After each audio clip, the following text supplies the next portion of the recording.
नवरात्र के 9 दिन भक्ति और साधना के लिए बहुत पवित्र माने गए हैं।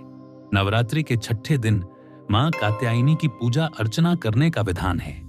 वहीं देवी भागवत पुराण के अनुसार मां कात्यायनी के बाईं तरफ के ऊपर वाले हाथ में तलवार और नीचे वाले हाथ में कमल का फूल लिए हैं। इसके साथ ही दाईं तरफ का ऊपर वाला हाथ अभय मुद्रा में और नीचे वाला हाथ वर मुद्रा में है।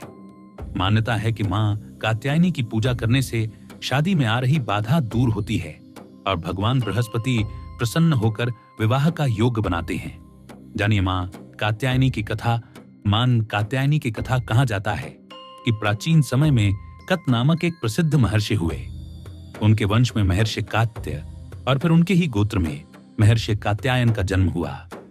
महर्षि कात्यायन महान तपस्वी और मां भगवती के परम भक्त थे।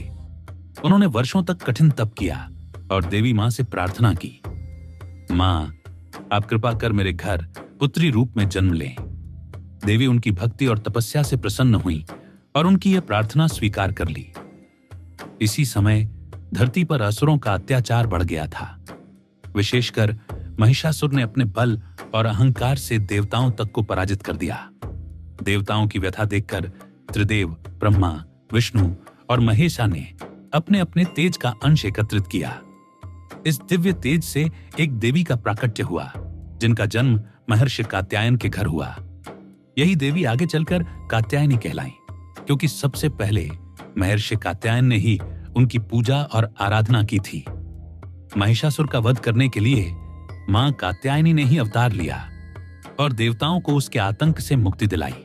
इसी कारण वे शौर्य और धर्म की रक्षा करने वाली देवी के रूप में जानी जाती हैं। एक अन्य कथा के अनुसार वृंदावन की गोपियां भगवान श्री कृष्ण को अपना पति बनाना चाहती थीं।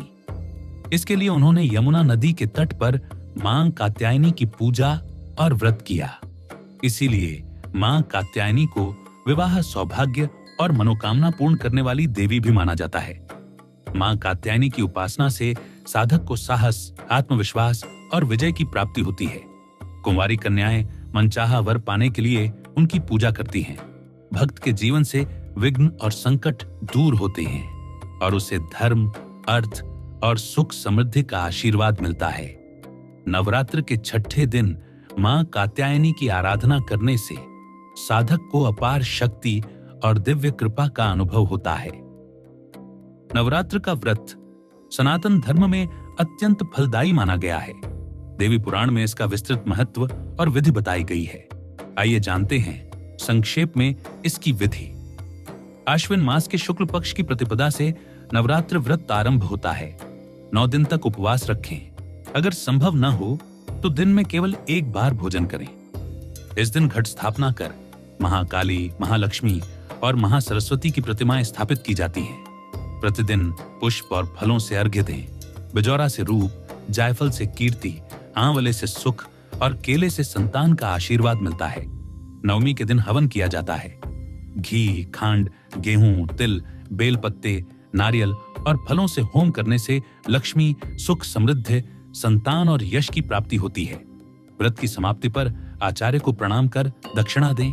शास्त्रों के अनुसार यह व्रत करने से अश्वमेध यज्ञ के बराबर फल मिलता है और दान पुण्य का करोड़ों गुना फल प्राप्त होता है। इस प्रकार नवरात्र व्रत साधक की सभी मनोकामनाएं पूर्ण करता है और जीवन में सुख, शांति और समृद्धि का मार्ग प्रशस्त करता है। जय माता दी।